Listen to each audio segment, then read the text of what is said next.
새로운 하루를 여는 은혜의 시간, 말씀 한 모금.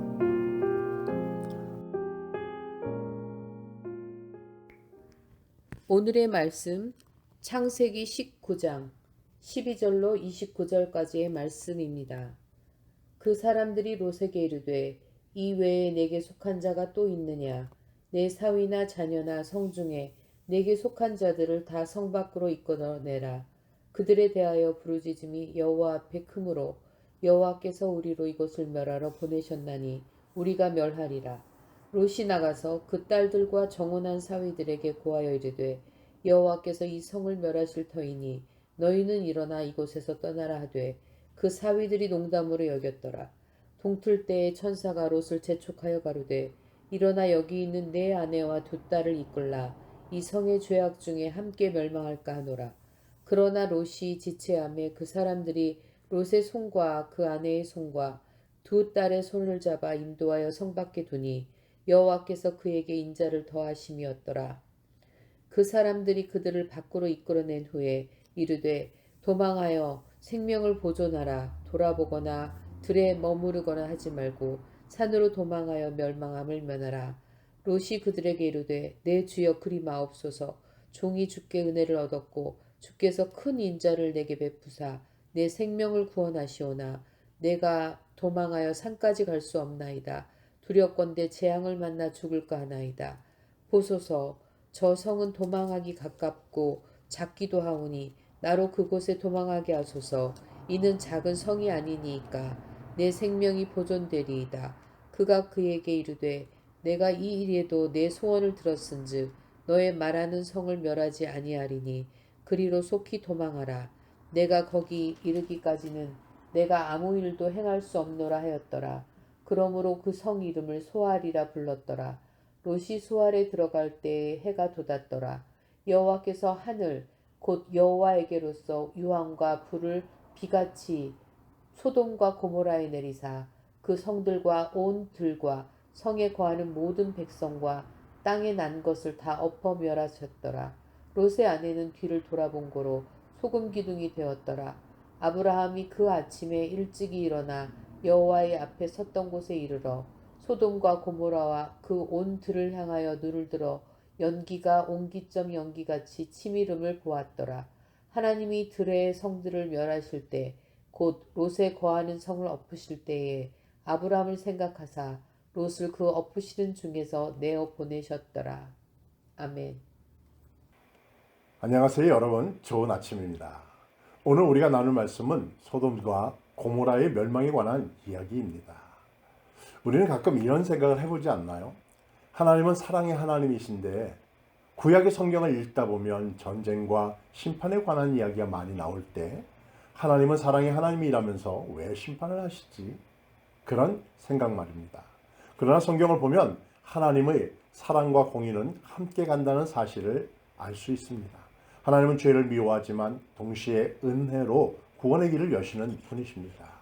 은혜와 진리의 하나님, 사랑과 공의의 하나님이십니다.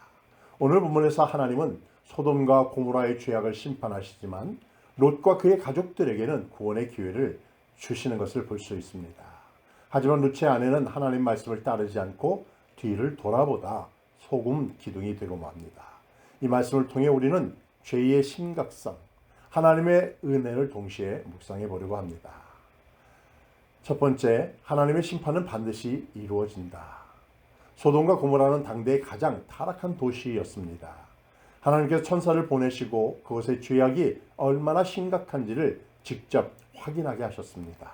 소돔과 고모라에 대한 부르짖음이 크고 그 죄악이 심히 무거우니 창세기 18장 20절 말씀이죠. 그만큼 이 도시는 하나님 앞에서 더 이상 회복이 불가능한 상태였고 결국 하나님의 심판이 내려졌습니다. 하나님께서는 죄를 가볍게 여기시는 분이 아니십니다. 우리가 쉽게 타협하고 그냥 넘어가는 죄도 하나님 앞에서는 결코 적지 않습니다.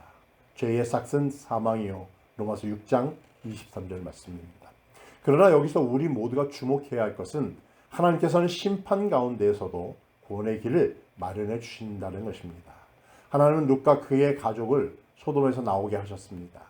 즉 하나님께서는 심판하시지만 동시에 회개할 기회를 주시는 분이십니다. 오늘 우리도 죄의 심각성을 깨닫고 하나님 앞에 서야 합니다. 오늘 우리의 죄의 악을 하나님 앞에 내려놓고 기도하며 그에게로 돌아서야 한다는 것입니다. 하나님께 기회를 주실 때 우리는 즉시 순종함으로 하나님 앞에 나아갈 수 있습니다. 두 번째, 롯의 아내가 뒤돌아본 이유를 우리는 살펴보려고 합니다. 천사들은 롯과 그의 가족들에게 분명히 말씀하셨습니다. 도망하여 생명을 보존하라. 뒤를 돌아보거나 들에 머무르지 말고 산으로 도망하라. 창세기 19장 17절 말씀이죠. 하지만 롯의 아내는 이 말을 듣고도 뒤를 돌아더 보았고 소금 기둥이 되고 말았습니다.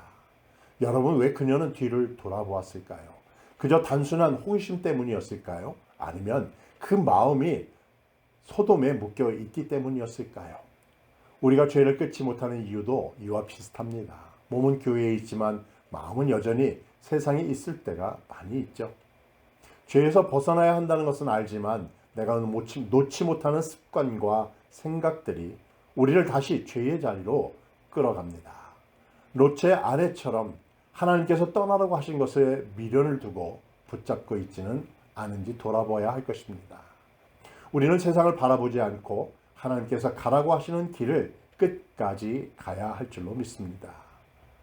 과거를 붙잡지 말고 하나님이 준비하신 새로운 길로 나아가야 합니다.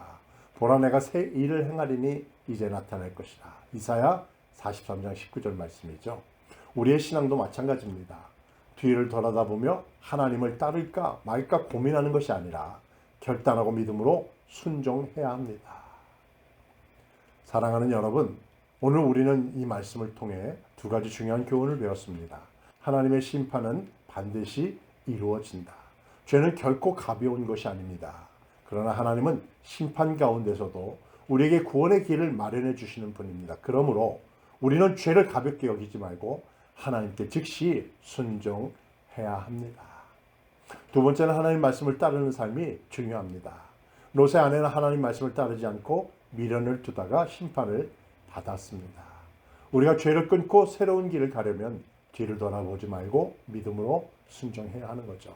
하나님께서 우리에게 새 길을 주실 때 망설이지 말고 우리 모두 함께 나아가십시다. 혹시 지금 여러분의 삶에서 끊어야 할 죄, 떠나야 할 습관, 미련을 두고 있는 세상적인 것들이 있나요? 그것을 내려놓고 하나님의 뜻을 따라 순종하는 그런 하루하루가 되기를 주님의 이름으로 축복합니다.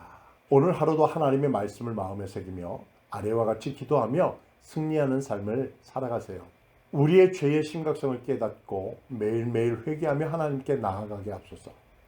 하나님의 말씀에 온전히 순종하는 삶 살아가도록 인도하옵소서. 하나님의 은혜로 죄에서 자유함을 누리는 그 감격과 기쁨의 삶을 살게 하옵소서.